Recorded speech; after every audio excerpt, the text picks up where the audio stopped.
What's up, you guys? Jazz at the out here in Singapore, back on that night owl grind. Thank you so much for joining me. I really do appreciate you guys tuning in every evening or whenever it is you get to hear this, because I feel like I get to leave a piece of my heart on the table for you guys, and y'all pick it up whenever y'all need it, and hopefully it does replenish you a little bit, gives you a little bit more motivations, pick you up if you're feeling kind of down, and you know what? Then a little bit of my job is done. I've made a dent in the work that I'm about to do in this lifetime, right?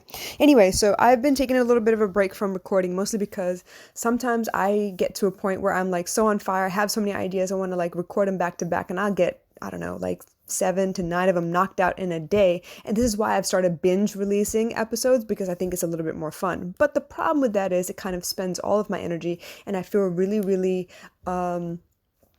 what is that word I want to use? Kind of drained, and it takes me a couple of days to kind of replenish. Now, back in the day when I was doing this every night, it was a little bit different. It was almost like, recap at the end of the night. It's kind of like my journal time. I get to tell you what I did that day and how everything was feeling, but it wasn't so much of a, I'm teaching you a specific point or explaining to you how to do something so much. It was more like a recap and how I'm managing. So now it's kind of evolved into more of me teaching a little bit more, and I actually really enjoy it. So here it is, back again. It's been a little bit of time, but I'm back to recording, and I feel pretty good about that. Now, today, I kind of want to talk to you guys about the fact that I've had a lot of conversations lately. Client work never stops, mind you. While I do stop recording sometimes and I do take a break from posting on Instagram, my client work never stops. And honestly, I've been recycling some of my old posts just to keep people interested, engaged on my page, so they don't think that I've just gone missing. So with that in mind, I've been looking through some of my old content. I've been looking at a lot of the conversations I've been having with clients, with friends, watching things on TV. And I find that a lot of times when there is a conflict in life, the first thing that people want to do is resolve it. And that's either by saying that you win, I lose, or, vice versa, trying to prove a point, trying to make sure that you are whole, but it takes the putting down of somebody else to be able to put that message out there. And I think that's kind of wrong.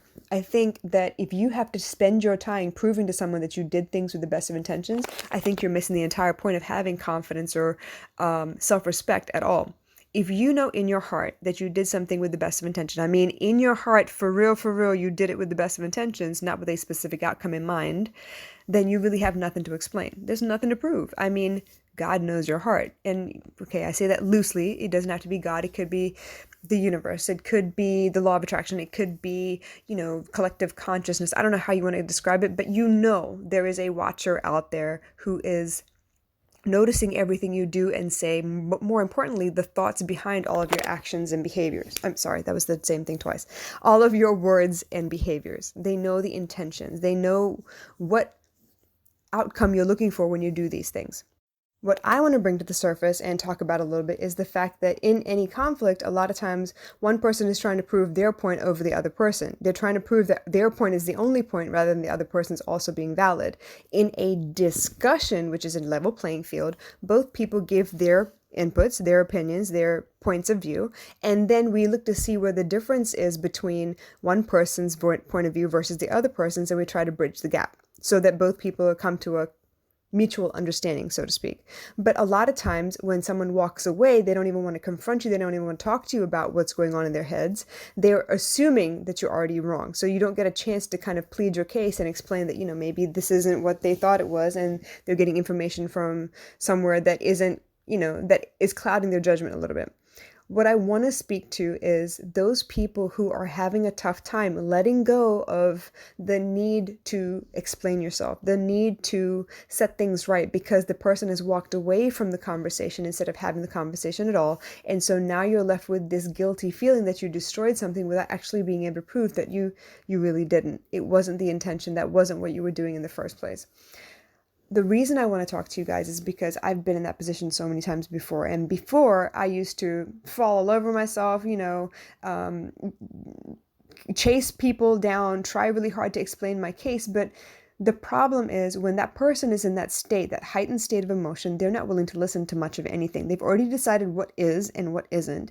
And you trying to plead your case further incites anger from them, which means they're not going to actually take into consideration what you're saying. For them to come down out of that heightened state is going to take some time.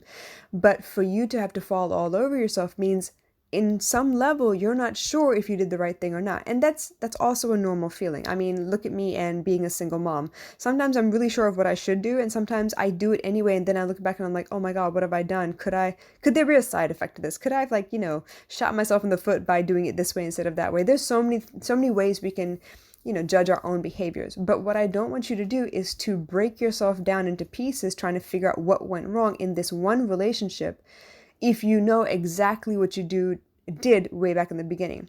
So I have a couple of clients who are going through something similar at the same time. It's funny how the collective kind of goes through the same lessons in the same timeline, but these people are having a tough time. Friends have left, or friends are in a ghosting war with each other, and sometimes it's the couple themselves that are trying to prove that the other one is wrong and I am right, and you just need to take my word for it. But the problem is, I feel like if you don't trust yourself, if you don't love yourself, you find that anyone who might have a little bit of a problem with you triggers this insecurity within yourself where you have to prove it. You have to prove it. Otherwise, you don't feel like you're a good person. That's the part I want to stop. I want you guys to think about this. If you're going to do something, if you're going to go make a decision, right? You know what you're trying to do. You know right then and there if you're being very honest. And that's the hard part. You have to be very honest. If you're being honest with yourself, you know exactly what outcome you want. And you know if you're doing it the right way or the wrong way. You know if you're taking a shortcut or not. You know if you're cheating someone to get something that you want or not. You know. You know. And the part I want you to remember is God knows your heart. There is someone who is able to witness, and the fact that there is a witness, and maybe it's your own consciousness that knows very well.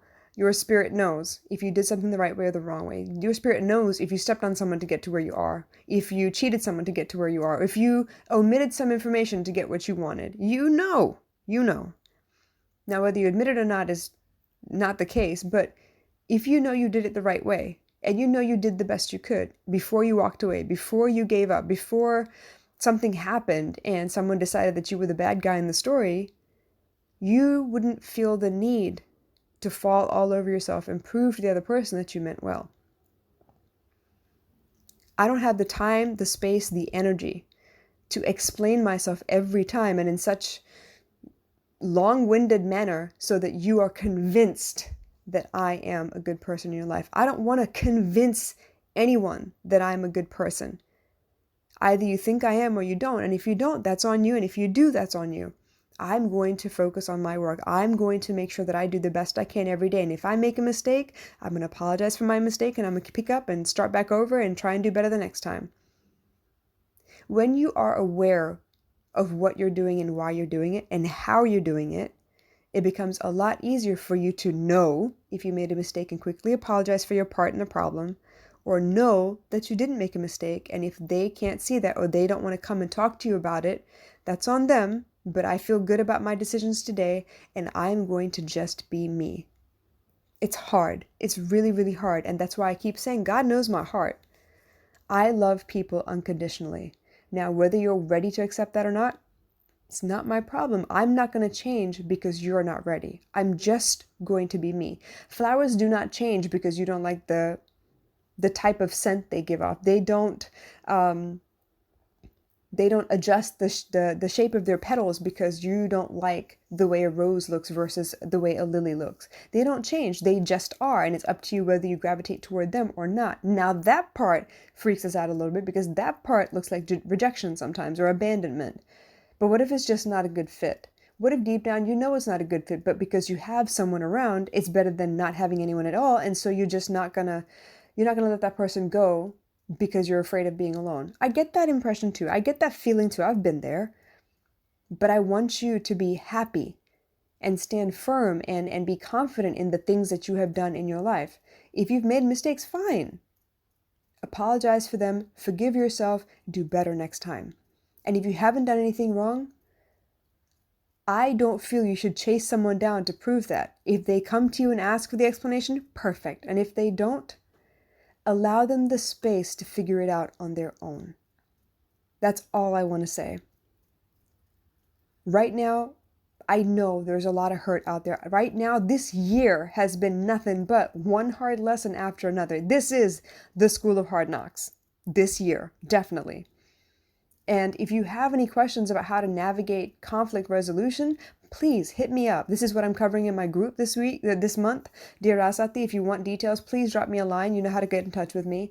But otherwise, just stay tuned. I'm going to explain as much as I can. And just remember, you need to own all of your decisions and the thoughts behind those decisions. You know why you choose a certain way. You know why you omit information or leave things out when you're trying to do stuff. You know why you're doing it the way that you're doing it.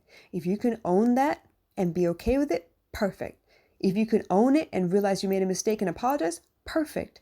If you can own it, you know you did a good thing and they just don't see it, it's okay. Let it go. Keep on doing you. Because the world needs you at this level or at a higher level where you evolve and become better and better and better every day. The world needs you, and the way you see life, the way you interpret life is important. Just know that God knows your heart. Just know someone is noticing all of your thoughts behind all of your words and actions.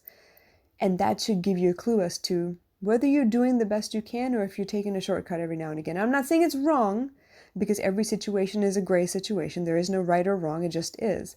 But if you realize you did something wrong, I hope you have the courage to apologize. And if you did something right, I hope you have the courage to stand firm in your decision and be proud of the person that you are or you're becoming. I love you guys. I'll catch you again soon. Bye.